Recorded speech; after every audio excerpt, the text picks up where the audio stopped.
questo territorio come riserva di caccia, ve lo ricordate l'anno scorso? Questo era un territorio dove era riserva di caccia per lui che è un cacciatore, per lui che sta nei salotti buoni di Lecce, per lui che governa il territorio dall'alto, quello sì dall'alto,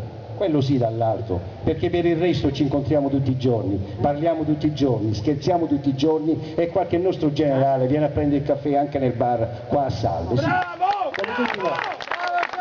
Perché siamo uno di noi, siamo tutti espressione di questo sud, di questo Salento che ha voglia di crescere, perché questo è vero, questa c'è una consapevolezza, un'aria nuova, l'ho detto anche in altre occasioni, c'è un'aria nuova. I salentini hanno preso coscienza delle proprie potenzialità, del proprio valore umano e territoriale, e allora vogliamo farcela da soli, non vogliamo dire niente, non vogliamo stare qua a lagnarci che non arrivano i soldi dall'apparato centrale. Impariamo a spendere bene quelli che abbiamo, ma spendiamoli per interventi sul territorio, non spendiamoli per i consigli di amministrazione, per i portaborse, per i portavoce, non spendiamoli per andare a far suonare musica in Cina, non spendiamoli per altre situazioni, per fare gli stati generali del turismo e poi non riusciamo a organizzare una fiera nemmeno alla Borsa Internazionale del Turismo, e spendiamoli non per fare una rassegna del Negro Amaro a luglio-agosto quando nessuno se ne accorge con una musica che forse nessuno conosce, ma facciamoli in tempi diversi, facciamola a maggio, a giugno, a settembre, a ottobre, perché comunque le condizioni climatiche ce lo permettono. Cerchiamo di creare delle condizioni favorevoli di trasporto e di collegamento attraverso anche i tour operator, ma cerchiamo di portare gente sul territorio,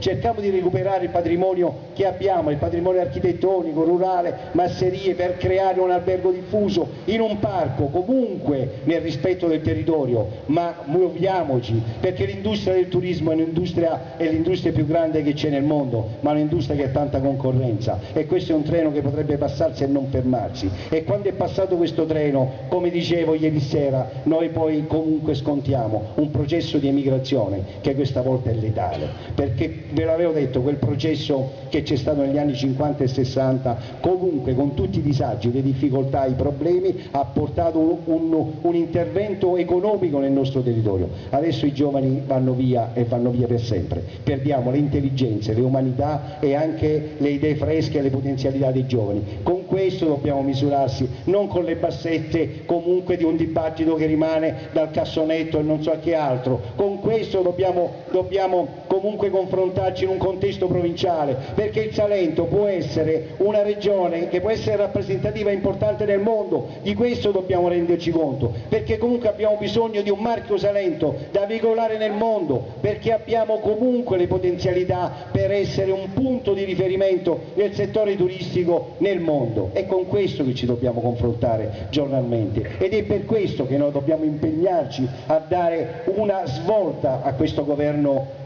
soprattutto provinciale, a cui siamo chiamati comunque al rinnovo, perché ci sia una sterzata, perché ci sia comunque una brusca sterzata, perché sappia in questo caso sì interpretare quelli che sono i bisogni della gente, quelle che sono le attese di un territorio, quelle che sono le attese dei giovani. Questo è importante e questo dobbiamo fare, e lo dobbiamo fare scegliendo comunque una proposta nuova, una proposta che sappia interpretare la vostra voglia di riscatto, il riscatto di un sud che può farcela, il riscatto comunque di una provincia che deve essere più vicina al Capo di Leuca, che deve sapere interpretare i problemi del Capo di Leuca così come dell'intera provincia di Lecce. È questo che mi aspetto dai cittadini, e bisogna fare un'analisi forte, perché quello che caratterizza anche questa competizione è la frammentazione, il proliferare di candidati e comunque il proliferare di liste, perché molto spesso, intendiamoci, i problemi del sud si affrontano, e tutti i problemi si affrontano quando si è attrezzati. I problemi del sud qualcuna li avrebbe potuti affrontare in un grande partito come il Popolo delle Libertà, visto che è un autorevole esponente e visto che in quel partito era stata candidata ed eletta al Senato della Repubblica. E allora interessano i problemi del sud, dove avrebbe potuto comunque sostenerli con più forza, o interessa una posizione personale in una nuova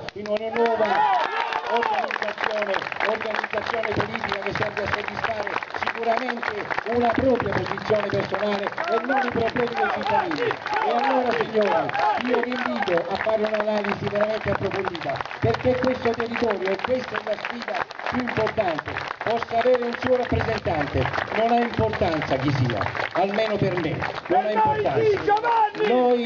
Io l'ho sempre detto in ogni campagna elettorale, siamo sereni, abbiamo dato la nostra disponibilità,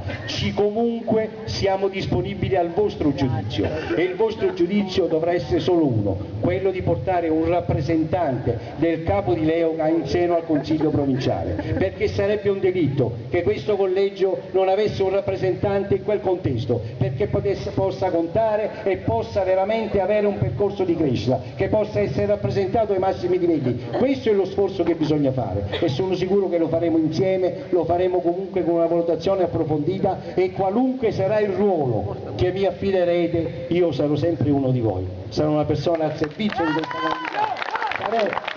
una persona che intensamente i problemi di questo territorio tutti i giorni.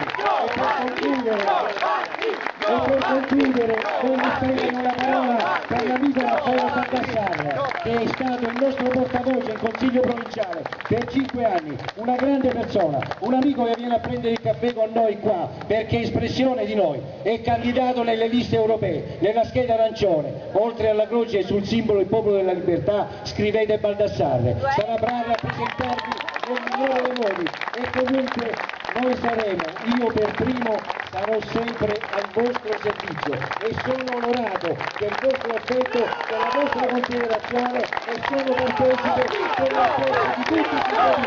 Auguri a tutti!